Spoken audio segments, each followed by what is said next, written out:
Hey, and welcome to another Tech Tuesday. This is Chad from Ascension Worship. This week we're going to talk a little bit more about getting a proper sound check.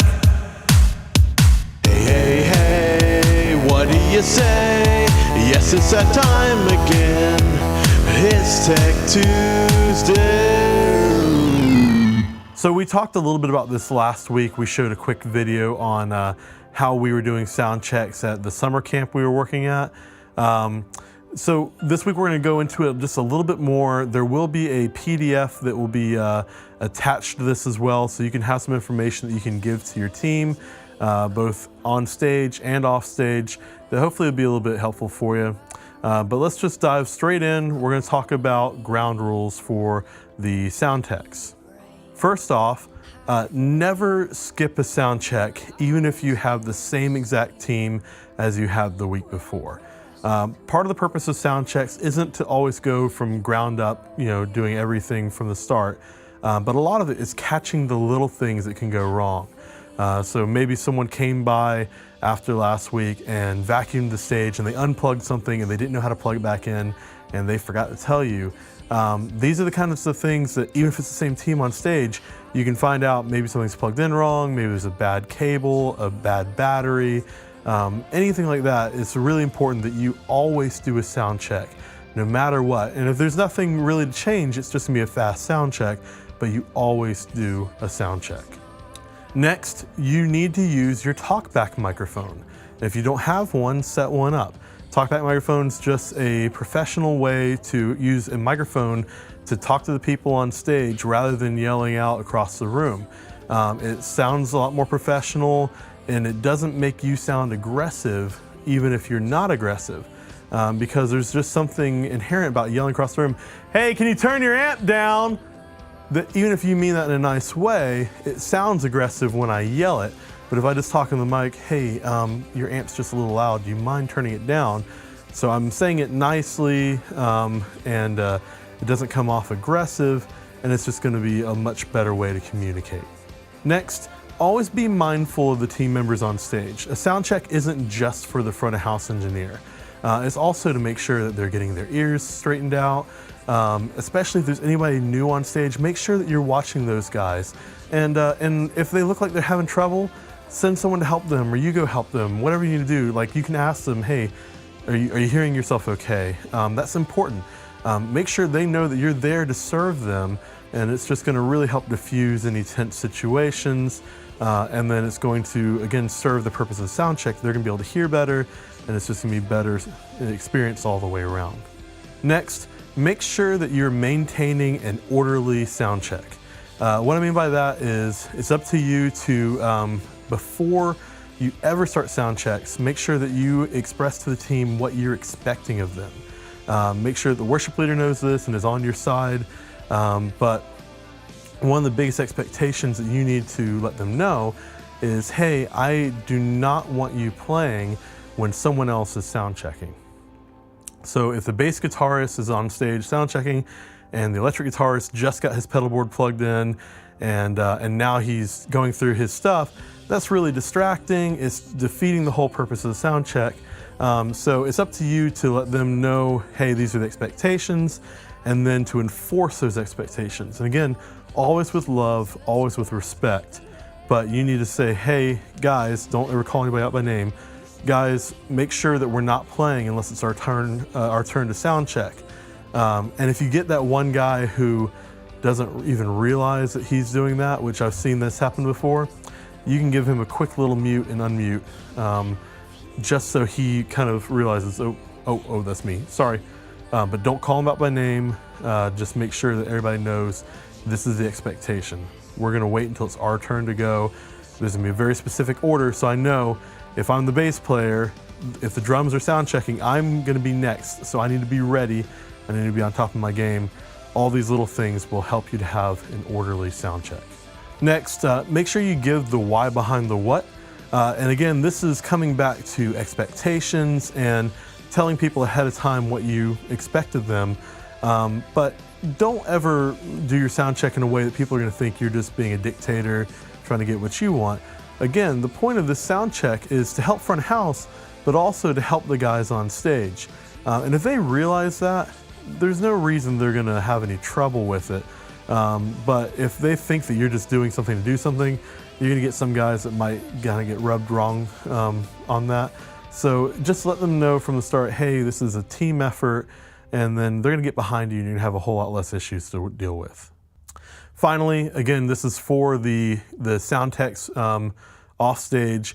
I find this is a personality issue with a lot of sound techs, but there's no excuse for it.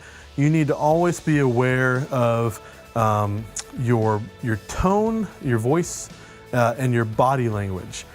So if you come off, even if you don't mean to be, you come off as that grumpy old sound tech who's never happy and is always, got some sort of snide remark to make about, oh, this guy always comes late, or this guy's always got bad cables, or all these little things. If you're saying this, even if it's not in a microphone, they might be hearing it, and it's amazing how much that can demoralize a musician on stage. So if you're always aware of that, make sure that you put a smile on your face. Even if you're not the smiling type, I'm not the smiling type, but I try to, like, anytime there's kind of an awkward moment, I'll try to put a smile on because it helps everything on stage to go smoother and better. But like a sassy comment or like a deep sigh, that kind of stuff, passive aggressive things that sound guys do, it's not helpful. You need to learn to stop and be nice, be friendly. Even if you have to force yourself to be so, it's gonna help you, it's gonna help your team. Very, very important. Now here's some ground rules for your band. Number one, and again, this comes back to expectations. The band needs to have a time that is their sound check time. Sometimes this gets confused with load-in time or call time. Sound check time means if it's 7 a.m., at 7 a.m., everyone on stage is expected to have their instruments ready, plugged in, their in-ears in, the volume turned up, and listening to the front of house engineer. No one's playing around at 7 a.m. because that's when we start sound check. And for worship leaders, it's really important that any kind of like planning center or whatever you're using to dictate times for the band, that you specify on that time, sound check, 7 a.m., 8 a.m., whatever it's gonna be. And again, once you send this information out to your team before you start doing this, make sure it's understood. This is the time that we're plugged in and ready, and we're watching the sound engineer or the worship leader or the music director, whoever it's gonna be that's in charge, usually the sound tech. But 7 a.m., we're focused and we're going. Also, like we said earlier for the sound techs, make sure the expectation for musicians is no noodling. You're only sound checking when it's your turn to sound check. This is a big one. Everyone is expected to sound check at full volume, at least to start. So if I'm the electric guitarist, the very first patch that I'm gonna sound check to is gonna be the loudest tone that I've got, because that's the time, for those of you who don't know, that's the time that front of house is setting their gain. And there's a limit to how much gain they can put on an instrument. And if all of a sudden you've got that one patch that you didn't sound check and it makes you 3 times louder and it distorts, then it's gonna sound bad in the front of house. And then also the engineer is probably gonna turn your gain down, resulting in you getting quieter in your ears. So if you always start with your loudest tone, that's gonna really help the engineer to get what they need out of you. That also goes for vocalists. And vocalists, it's very, very important that you show up to sound check warmed up, because if you're not warmed up, you can't get to the full volume that you're going to do during rehearsal, or sorry, during the service. And it's okay, I understand, trying to save your voice, but again, if you show up warmed up, you're not gonna lose your voice as much, and at least during sound check, full volume, and then if you have to, make sure the front of house engineers know, but then you can kind of pull it back a bit for rehearsal, but sound check needs to be full volume from the top. Finally, make sure that when you're sound checking, that you're using something that's gonna be relevant to what the engineer is listening to. So if I'm a bass player, I understand bass isn't always the most exciting instrument in a worship team, but if I know how to play, something with a bunch of like pop and slap and all these kind of cool licks that are going on, but I'm not going to use any of those in the actual service. I might not be helping the front house engineer because he's going to be EQing to that, but it might sound different than what I'm actually going to play in these modern worship songs that are fairly simple, and that's okay. So it's important that you, again, play full volume from the top, but you play something that's going to be what you're actually going to do for the day. It's common sense, but it's something you need to know. Play what you're going to play for the service. So once everyone knows the ground rules, and again, make sure you tell them this before you actually start changing the way you do your sound checks.